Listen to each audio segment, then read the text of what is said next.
Well, hi there. It is Jen with J Vinco, and I'm just bringing you another Journal with Me video. Actually, that's kind of a lie.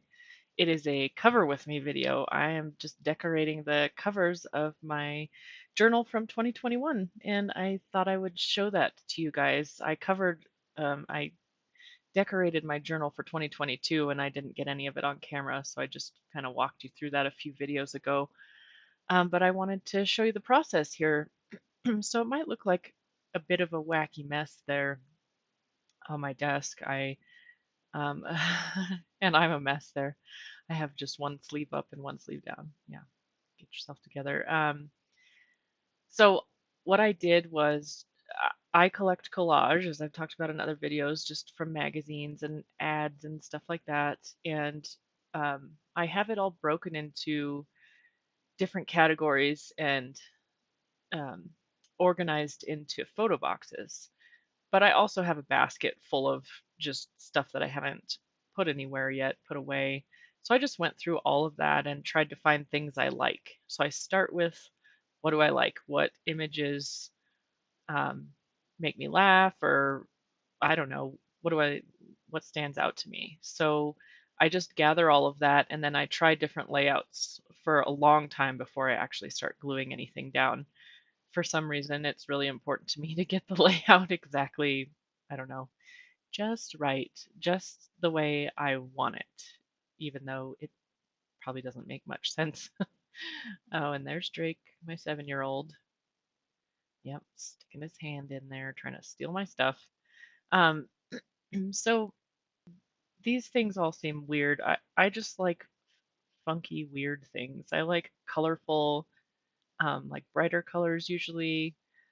uh, that clown rug and strange bathroom that has like demonic looking ducks on the side of the tub. I just like that. So I just gathered what I like and I tried different layouts and different things. And um, and I usually try to find a word or a few words. I start with bigger pieces in the background and then fill in spots with some patterns and then put some smaller pieces on top. And that's Cobra Kai right there picture. I love that show. Love those movies. Make me feel so nostalgic. So that's why I had to include that on there. This little piece that I'm about to put down was just a goofy, um, like a comic looking drawing of an amusement park. It has this big worm monster coming out of the ground. I felt like I also am trying to kind of convey some stuff that stood out to me last year. So Cobra Kai, we watched that last year, and we got to watch the new season right away when the year started this year. So the cat, I maybe am coming across as a cat lady. I'm not. I'm allergic to cats, but we have two cats, which is kind of odd. But Tim's a cat lady, so he he he's a cat lady. But they've grown on me. I do like them when they're not making loud meowing guttural sounds in the hallway in the morning. But um so yeah, I don't know.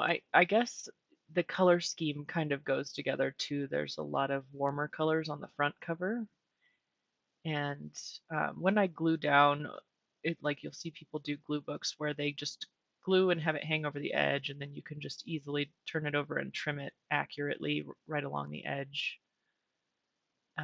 And so up there on the top, that one I just put down as just a weird little octopus looking thing. I don't know. I liked it.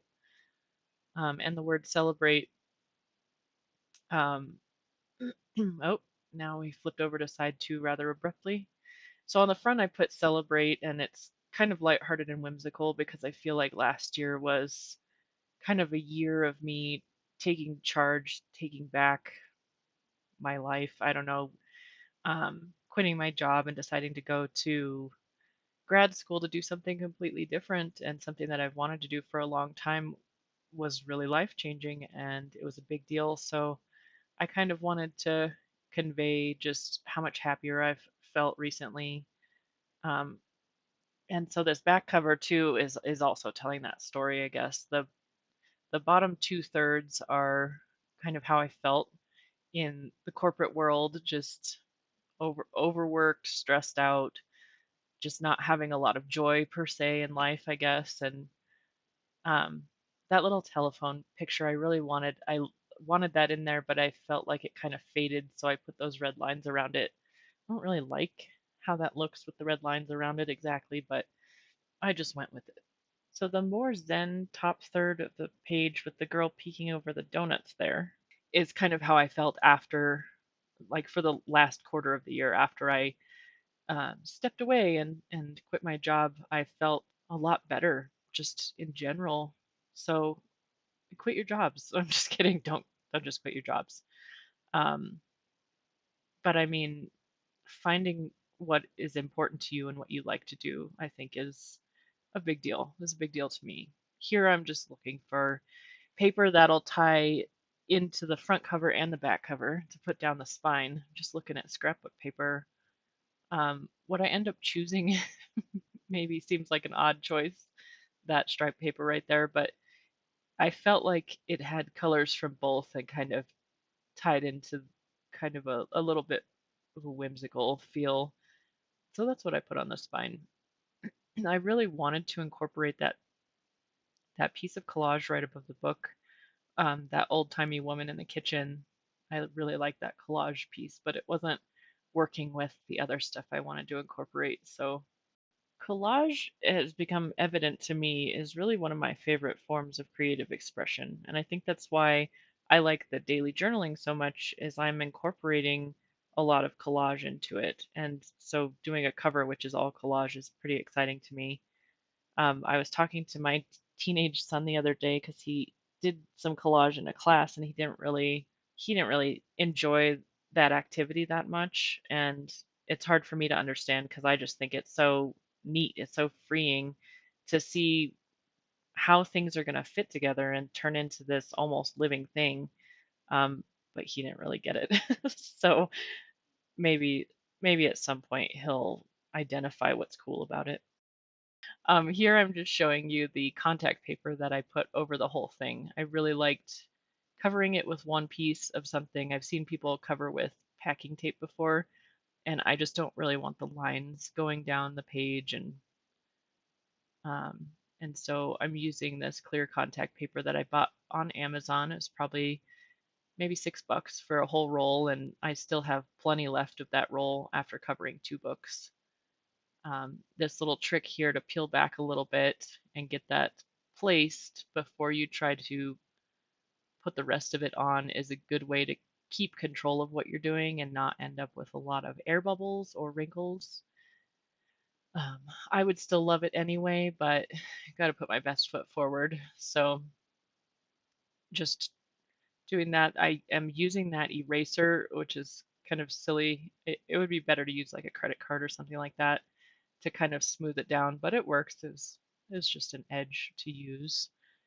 And working from the middle and pushing outward is a good way, again, to try to avoid the bubbles or the wrinkles, um, to get it to lay down the right way.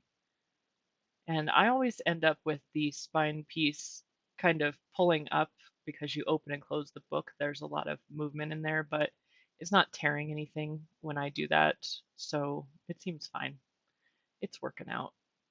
And I leave about half an inch to an inch around all 3 edges to wrap the contact paper around the covers.